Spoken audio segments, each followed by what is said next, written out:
In today's video, we are going to study about the physiology of platelets. For more such informative videos, hit the like button, do subscribe and share this video with your friends. मैं platelet हूँ। मेरा काम है blood clotting करना और आपकी छौत से बहते खून को रोकना। लास्ट वीडियो के अंदर हमने व्हाइट ब्लड सेल्स को कंप्लीट कर लिया था। अब हम पढ़ने वाले हैं हमारा लास्ट ब्लड सेल जो कि बच रहा है, जिसका नाम है प्लेटलेट्स। सबसे पहले हम प्लेटलेट्स के बारे में कुछ फैक्ट्स देख लेते हैं। सबसे पहला फैक्ट है that platelets have no nucleus, यानी कि प्लेटलेट्स का व्हाइट ब्लड सेल्स की तरह कोई भी न्यूक्लियस नहीं होता है। सेकेंड फैक्ट है that diameter of platelets is approx 5 न्यूएम, यानी कि जो प्लेटलेट्स है उसका डायामीटर कितना होता है? प्लेटलेट्स का डायामीटर होता है 5 न्यूएम। It is a smallest blood cell, ये सबसे छोटा ब्लड सेल है जो कि कौन सी शेप का होता है? ओवल शेप का। It is also called as thrombocytes, यानी कि प्लेटलेट्स का एक और नाम क्या है? प्लेटलेट्स का एक और नाम है थ्रोम्बोसाइट्स। अब देखो प्लेटलेट्स का काम क्या होता है। Thrombocytes performs clotting of blood at the site of injury. मान लो आपको कहीं पे चोट लग गई, अब आपका क्या हो रहा है? ब्लीडिंग हो रही है, खून बह रहा है। अब उस बहते हुए खून को रोकेगा कौन? प्लेटलेट्स। प्लेटलेट्स का सबसे इंपॉर्टेंट काम है दैट प्लेटलेट्स या फिर thrombocytes performs clotting of blood. वो ब्लड क्लॉट फॉर्मेशन करते हैं जिससे कि आपकी जो ब्लीडिंग है वो रुक जाती है। Therefore platelets do sudden arrest of bleeding, यानी कि प्लेटलेट्स का सबसे इंपॉर्टेंट काम है आपकी ब्लीडिंग को रोकना। प्लेटलेट्स मेम्ब्रेन थिकनेस, अब देखो ये है आपका प्लेटलेट्स, इसकी ये है मेम्ब्रेन। मेम्ब्रेन मतलब कि इसकी एक तरह से आउटर कवरिंग है। इसकी थिकनेस कितनी है? इसकी थिकनेस है 6 nm। तो ये भी एक तरह से एक फैक्ट ही हो गया दैट जो प्लेटलेट है उसकी मेम्ब्रेन थिकनेस कितनी है? उसकी मेम्ब्रेन थिकनेस है 6 nm।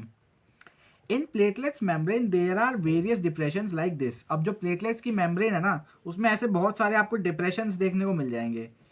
ये जो डिप्रेशंस आपको देखने को मिल रहे हैं, ये देखो ये जो डिप्रेशन आपको देखने को मिल रहा है, इसको हम क्या बोल देते हैं? इसका नाम हमने रख दिया है कैनालिक्यूलर सिस्टम। अब देखते हैं कि कैनालिक्यूलर सिस्टम का काम क्या है। Canalicular system helps platelets to remain in contact with extra cellular fluid, यानी कि आपकी बॉडी के अंदर एक एक्स्ट्रा सेलुलर फ्लूइड होता है। देखो एक्स्ट्रा सेलुलर फ्लूइड का मतलब क्या होता है? जो भी फ्लूइड सेल के बाहर प्रेजेंट होता है उसको हमने क्या नाम दिया है? Extra cellular fluid. लेकिन अब जो फ्लूइड सेल के अंदर है उसको हम क्या बोलते हैं? उसको हम बोलते हैं साइटोप्लाज्म। तो जो भी आपका फ्लूइड आपके सेल के बाहर प्रेजेंट है उसका नाम होता है एक्स्ट्रा सेलुलर फ्लूइड। और कैनालिक्यूलर सिस्टम यानी कि प्लेटलेट्स की मेम्ब्रेन में जो ऐसे आपको डिप्रेशंस देखने को मिलती है, उसका काम क्या होता है? उसका काम होता है कि जो प्लेटलेट्स है वो एक्स्ट्रा सेलुलर फ्लूइड के कांटेक्ट में रहे। On the cell membrane there are receptors that receives chemicals like collagen, glycoprotein etcetera. देखो ये तो हो गई प्लेटलेट्स के बारे में कुछ बातें।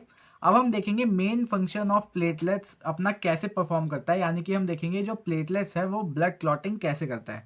देखो जो प्लेटलेट्स की सेल मेम्ब्रेन होती है ना, उसके ऊपर कुछ रिसेप्टर्स प्रेजेंट होते हैं।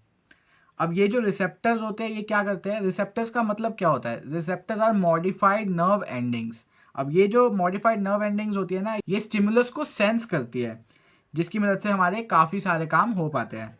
अब देखो प्लेटलेट की सेल मेम्ब्रेन में रिसेप्टर्स प्रेजेंट होते हैं जो कि केमिकल्स को रिसीव करते हैं, जैसे कि कोलेजन, ग्लाइकोप्रोटीन एक्सेट्रा। यानी कि जो प्लेटलेट्स की सेल मेम्ब्रेन है वो कोलेजन, ग्लाइकोप्रोटीन इन सब केमिकल्स को रिसीव करती है। These chemicals are responsible for clot formation at the site of injury। जहाँ पे आपको चोट लगती है ये ही केमिकल रिस्पॉन्सिबल होते हैं उस जगह पे क्लॉट फॉर्मेशन करने के। क्लॉट फॉर्मेशन, अब देखो क्लॉट फॉर्मेशन होगी तो क्या होगा? आपका जो ब्लीडिंग है वो रुक जाएगी। तो देखा आपने प्लेटलेट्स कैसे हमारे कितना काम में आता है, हमारी ब्लीडिंग को रोक देता है, वरना हमारी बॉडी से सारा ब्लड ही निकल जाएगा। Platelet cytoplasm contain some specific proteins called as contractile protein, यानी कि प्लेटलेट्स के साइटोप्लाज्म के अंदर कुछ प्रोटीन प्रेजेंट होते हैं जिसका नाम क्या है? जिसका नाम है कॉन्ट्रेक्टाइल प्रोटीन्स। अब इन कॉन्ट्रेक्टाइल प्रोटीन्स के एग्जाम्पल हो गए आपके actin and myosin. So actin and myosin are the contractile proteins that are present in the cytoplasm of the platelets. अब इनका काम क्या होता है? ये जो कॉन्ट्रेक्टाइल प्रोटीन्स होते हैं इनका काम क्या होता है? इनका काम होता है they are responsible for clot retraction. Clot retraction का क्या मतलब होता है? देखो जो आपका क्लॉट फॉर्म हुआ है ना at the site of injury, अब उसको क्या होना पड़ेगा, धीरे धीरे करके छोटा भी होना पड़ेगा ताकि आपकी नई स्किन आ पाए। तो उस क्लॉट के साइज को छोटा करने का काम क्या करते हैं, ये सब कॉन्ट्रेक्टाइल प्रोटीन करते हैं। देखो, क्लॉट रिट्रैक्शन का मतलब होता है साइज श्रिंक, यानी क्लॉट के साइज को कम करना किसका काम है, आपके कॉन्ट्रेक्टाइल प्रोटीन का काम है। और ये कॉन्ट्रेक्टाइल प्रोटीन आपके कहाँ पे मिलते हैं, प्लेटलेट्स के साइटोप्लाज्म में मिलते हैं। Platelet cytoplasm contains 2 types of granules. Contractile proteins के अलावा प्लेटलेट्स के साइटोप्लाज्म में और क्या क्या चीज़ें मिलती हैं, प्लेटलेट्स के साइटोप्लाज्म में मिलते हैं आपके ग्रैन्यूल्स। 2 तरीके के ग्रैन्यूल्स मिलते हैं, एक अल्फा ग्रैन्यूल्स और एक डेंस ग्रैन्यूल्स। एक एक करके इन दोनों ग्रैन्यूल्स के बारे में पढ़ते हैं। Alpha granules release protein substances. Alpha granules क्या करते हैं, प्रोटीन सब्सटेंसेस रिलीज करते हैं। Whereas dense granules release non protein substances, यानी कि आपके प्रोटीन सब्सटेंसेस कौन रिलीज करेंगे, अल्फा ग्रैन्यूल्स, और नॉन प्रोटीन सब्सटेंसेस कौन रिलीज करेंगे, डेंस ग्रैन्यूल्स। अब नॉन प्रोटीन सब्सटेंसेस के एग्जांपल क्या हो गए जो कि डेंस ग्रैन्यूल्स रिलीज करते हैं, उसके एग्जांपल हो गए जैसे कि वेजोकॉन्स्ट्रिक्टर एजेंट्स या फिर आपके कोलेस्ट्रॉल। वेजोकॉन्स्ट्रिक्टर एजेंट्स क्या होते हैं, ऐसे एजेंट्स जो कि वेजोकॉन्स्ट्रिक्शन को प्रमोट करते हैं। वेजोकॉन्स्ट्रिक्शन क्या होती है, मान लो कि पहले आपकी ब्लड वेसल का साइज है इतना, अब आपकी ब्लड वेसल का साइज हो गया छोटा, तो ये क्या हो गया, वेजोकॉन्स्ट्रिक्शन। ब्लड वेसल के डायामीटर में डिक्रीज होना इज कॉल्ड एज वेजोकॉन्स्ट्रिक्शन। और वेजोकॉन्स्ट्रिक्टर एजेंट्स क्या होते हैं, ऐसे एजेंट्स जो कि ब्लड वेसल्स के साइज को श्रिंक कर देते हैं। ये तो बात हो गई डेंस ग्रैन्यूल्स की। अब हम देखेंगे कि अल्फा ग्रैन्यूल्स क्या रिलीज करते हैं।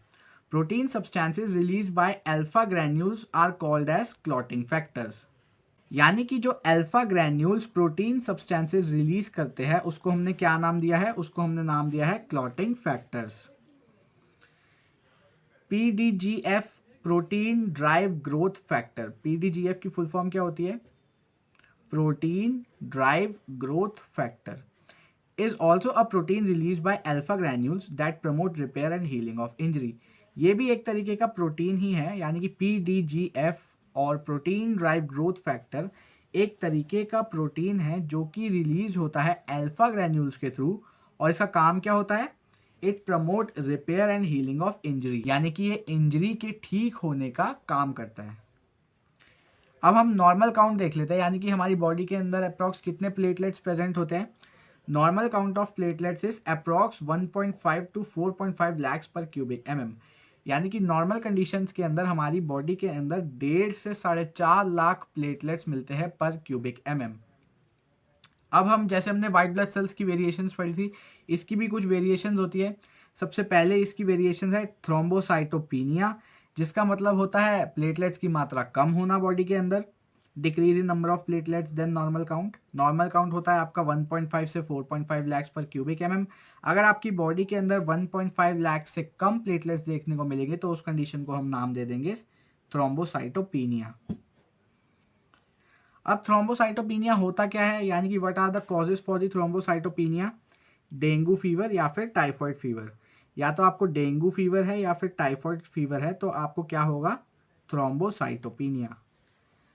सेकेंड वेरिएशंस जो कि दिखती है हमें प्लेटलेट्स के नंबर में, क्या है वो, थ्रोम्बोसाइटोसिस। थ्रोम्बोसाइटोसिस क्या होता है, increase in number of platelets in body than normal count, यानी कि आपकी बॉडी के अंदर नॉर्मल काउंट से ज़्यादा इंक्रीज हो गए हैं प्लेटलेट्स की मात्रा, तो इस कंडीशन को हम क्या नाम देंगे, थ्रोम्बोसाइटोसिस। इसी के साथ हमने इंट्रोडक्शन टू प्लेटलेट्स पूरा ख़त्म कर लिया है। अब आने वाली वीडियो में हम पढ़ेंगे कि जो फंक्शन होता है प्लेटलेट्स का, मेन फंक्शन ऑफ प्लेटलेट्स, यानी कि क्लॉटिंग का काम करना, ब्लड क्लॉटिंग का काम करना, वो कैसे होता है। ठीक है, तो अगर आप उस वीडियो को मिस नहीं करना चाहते सो डू सब्सक्राइब। अगर आपको ये वीडियो पसंद आई हो तो लाइक करें और शेयर करें अपने फ्रेंड्स के साथ ताकि वो भी इस टॉपिक को अच्छे से समझ पाए। Thanks for watching.